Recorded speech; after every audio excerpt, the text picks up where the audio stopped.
नमस्कार विद्यार्थी मित्रांनो, जी के स्पर्धा परीक्षा आरत या शैक्षणिक यूट्यूब चॅनलवर आपले हार्दिक स्वागत आहे. नमस्कार. आजच्या या विशेष विश्लेषण सत्रात खूप खूप स्वागत. आज आपण बालकांची वाढ आणि विकास या अत्यंत महत्त्वाच्या विषयाच्या मुळाशी जाणार आहोत. थोडा विचार करा, एखादी मोठी इमारत उभी राहते तेव्हा आधी तिचा पाया आणि नकाशा तयार असतो, बरोबर? बालमानसशास्त्रात याच संकल्पनेला आपण वाढ आणि विकास म्हणतो. ही तीच ब्ल्यूप्रिंट आहे ज्यावर माणसाचं संपूर्ण आयुष्य उभं राहतं. चला तर मग, आज आपण नेमक्या कोणत्या गोष्टींवर चर्चा करणार आहोत त्याची एक छोटीशी रूपरेषा पाहूया. सुरुवातीला वाढ आणि विकास यातील फरक समजून घेऊ, त्यानंतर विकासाची वैशिष्ट्य, अनुवंश आणि परिसराचा प्रभाव, विकासाच्या वेगवेगळ्या अवस्था आणि शेवटी काही महत्त्वाचे मानसशास्त्रीय विचार पाहू. आपला पहिला भाग आहे वाढ विरुद्ध विकास. सुरुवात करूया एका अगदी मूलभूत फरकापासून. माणसाच्या शरीराची घडण आणि त्याची प्रत्यक्ष काम करण्याची पद्धत यात खूप मोठा फरक आहे. वाढ ही प्रामुख्याने शारीरिक असते, ती मोजता येते आणि सर्वात महत्त्वाचं म्हणजे एका ठराविक वयानंतर म्हणजेच 20च्या आसपास ती थांबते. पण विकास तसा नसतो. विकास हा गुणात्मक आणि वर्तनात्मक आहे. तो कधीच थांबत नाही. ती एक निरंतर, अगदी जन्मभर चालणारी प्रक्रिया आहे. हेच अजून सोप्या भाषेत सांगायचं तर वाढ ही संख्यात्मक असते. म्हणजे आपण एखाद्या मुलाची उंची सेंटीमीटरमध्ये किंवा वजन किलोग्रॅममध्ये अगदी अचूक मोजू शकतो. पण विकास हा गुणात्मक असतो. कोणाचा सामाजिक, भावनिक किंवा नैतिक विकास किती झालाय हे आपण एखाद्या तराजूत किंवा पट्टीने मोजू शकतो का? नक्कीच नाही. ते फक्त त्या व्यक्तीच्या एकूण सुधारणेवरून आणि वागणुकीवरूनच समजतं. आता वळूया दुसऱ्या भागाकडे, विकासाची प्रमुख वैशिष्ट्ये. खरं तर हे बदल शरीरात नेमके कसे होतात ही खूप रंजक गोष्ट आहे. विकास हा एक परस्परांशी जोडलेला भाग आहे. तो संश्लेषणात्मक असतो, म्हणजे शारीरिक, मानसिक आणि भावनिक बाजू या एकमेकांवर पूर्णपणे अवलंबून असतात. दुसरं म्हणजे विकास हा नेहमी सामान्यकडून विशिष्टाकडे जातो.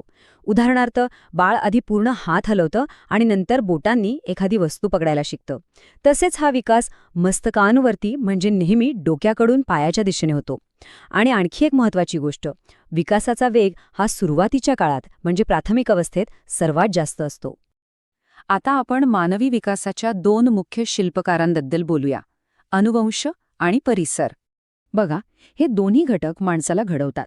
अनुवंश म्हणजे आपली ब्लूप्रिंट. गर्भधारणेच्या वेळी मिळणारी 46 गुणसूत्रे आपली शारीरिक रचना, रंग आणि परिपक्वतेचा वय ठरवतात. पण परिसर म्हणजे खरी दिशा. आपलं कुटुंब, शाळा आणि समाज हेच खऱ्या अर्थाने बालकाला योग्य वळण देतात.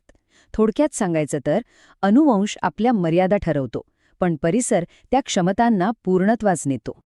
इथे एक खूप मोठा गैरसमज दूर करणं गरजेचं आहे. कौशल्य, ज्ञान आणि आवड ह्या गोष्टी अनुवंशाने किंवा जनुकांमधून कधीच मिळत नाहीत. एखाद्या महान क्रिकेटपटूचं बाळ जन्मताच हातात बॅट धरून येत नाही, किंवा एखाद्या निष्णात डॉक्टरचं मूल जन्मापासूनच वैद्यकीय ज्ञान घेऊन येत नाही. ही सगळी कौशल्य त्यांना स्वतःला परिसराच्या संपर्कातून मिळवावीच लागतात.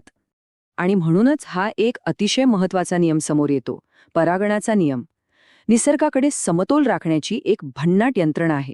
याचा अर्थ असा की अतिशय उंच किंवा अगदी बुटक्या पालकांची मुलं ही बहुतांश वेळा सरासरी उंचीकडे परत येतात. थोडक्यात, निसर्ग नेहमीच या टोकाच्या गोष्टींना एका मध्यबिंदूकडे आणण्याचा प्रयत्न करत असतो. चला, आता पुढे जाऊया आणि विकासाच्या विविध अवस्था पाहूया. मानवी इमारतीचं प्रत्यक्ष बांधकाम कसं होतं ते आता आपण कालक्रमानुसार समजून घेऊ. विकासाचे प्रामुख्याने 3 मुख्य टप्पे आहेत. पहिली म्हणजे शैशवावस्था, जी 1 महिना ते 2 वर्षांपर्यंत असते. दुसरी उत्तर बाल्यावस्था, साधारण 7 ते 12 वर्ष. आणि तिसरी म्हणजे किशोरावस्था किंवा कुमारावस्था. शिक्षक आणि अभ्यासक म्हणून या अवस्था समजून घेणं अत्यंत महत्त्वाचं आहे. शैशवावस्थेपासून सुरुवात करूया. तुम्हाला माहिती आहे का, आयुष्याच्या या पहिल्या 2 वर्षांत विकासाचा वेग सर्वात जास्त असतो. मुलं रडून किंवा हसून मोठ्यांचं लक्ष वेधून घेण्यासाठी खूप धडपड करतात. ती ओळखीच्या माणसांना पटकन ओळखतात आणि अनोळखी लोकांपासून लांब राहतात. या काळात मुले कोणत्याही पुस्तकाशिवाय फक्त आजूबाजूच्या अनौपचारिक वातावरणातून सर्वात जास्त शिकत असतात. त्यानंतर येते ती उत्तर बाल्यावस्था, म्हणजे 7 ते 12 वर्षांचा काळ. याला मानसशास्त्रात टोळी वय किंवा गँग एज असं म्हणतात. या वयात मुलांचं जग कुटुंबाच्या बाहेर पडतं. नवीन मित्र बनवणं हे त्यांच्यासाठी जगातलं सर्वात महत्त्वाचं काम असतं. तसंच डोळ्यांसमोर असणाऱ्या मूर्त वस्तूंबद्दलची त्यांची समज वाढते आणि त्यांची एकाग्रता किंवा लक्ष देण्याची क्षमताही पूर्वीपेक्षा खूप चांगली होते. आणि मग सुरू होते ती अत्यंत नाजूक अवस्था, कुमारावस्था. या काळात शरीरात झपाट्याने हॉर्मोन्सचे बदल होतात. त्यामुळे मुलांमध्ये प्रचंड भावनिक अस्थिरता येते आणि अनेकदा मुले बंडखोर वागू लागतात. या वयात ते आपली स्वतःची ओळख आणि आदर्श शोधत असतात. त्यामुळे त्यांच्या या बंडखोरपणाला रागावून नाही तर समजून घेऊन एका मित्रासारखं हाताळणं खूप गरजेचं असतं. आता शेवटचा आणि महत्त्वाचा भाग, मानसशास्त्रीय दृष्टिकोन. इथपर्यंत आल्यावर एक विचार नक्की येतो की मानसशास्त्रातील या एवढ्या मोठ्या दिग्गजांनी मानवी वाढीच्या या टप्प्यांना नेमकं कसं परिभाषित केलं असेल, कारण प्रत्येकाचा विचार करण्याचा दृष्टिकोन वेगळा होता. अब्राहम मॅस्लो यांनी मानवी गरजांची एक अतिशय सुंदर श्रेणी मांडली. त्यांच्या मते आधी माणसाच्या मूलभूत गरजा पूर्ण होतात आणि मगच तो आत्मप्रकटीकरण म्हणजे स्वतःला पूर्णपणे ओळखण्याच्या सर्वोच्च टप्प्यापर्यंत पोहोचतो. एलिझाबेथ हर्लॉक यांनी शारीरिक परिपक्वतेवर खूप जास्त भर दिला, तर अर्नॉल्ड गेसेल यांनी मानवी वर्तणुकीच्या विशिष्ट गुणवैशिष्ट्यांवर लक्ष केंद्रित करून हा विकास कसा होतो हे स्पष्ट केलं. तर आजच्या या सत्रातून आपण हे पाहिलं की मानवी विकासात अनुवंश जेवढा महत्त्वाचा आहे तेवढाच परिसरही. मग थोडा विचार करा, जर परिसर एवढाच निर्णायक असेल तर आज आपण शाळांमध्ये जे वातावरण देतोय ते उद्याच्या नागरिकांना कसं घडवेल? विद्यार्थ्यांसाठी योग्य आणि पोषक वातावरण निर्माण करणं हीच आपली सर्वांची सर्वात मोठी जबाबदारी आहे. याच महत्त्वाच्या विचारासोबत आज आपण इथेच थांबूया. या विश्लेषण सत्रात सहभागी झाल्याबद्दल खूप खूप धन्यवाद. हा व्हिडिओ संपूर्ण पाहिल्याबद्दल आपले मनपूर्वक धन्यवाद.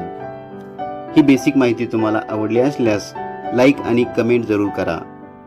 आणि आणखीनही तुम्ही आमच्या चॅनलला सबस्क्राईब केले नसेल तर चॅनलला सबस्क्राईब जरूर करा. तसेच हा व्हिडिओ आपल्या मित्रमैत्रिणींनाही शेअर करायला विसरू नका.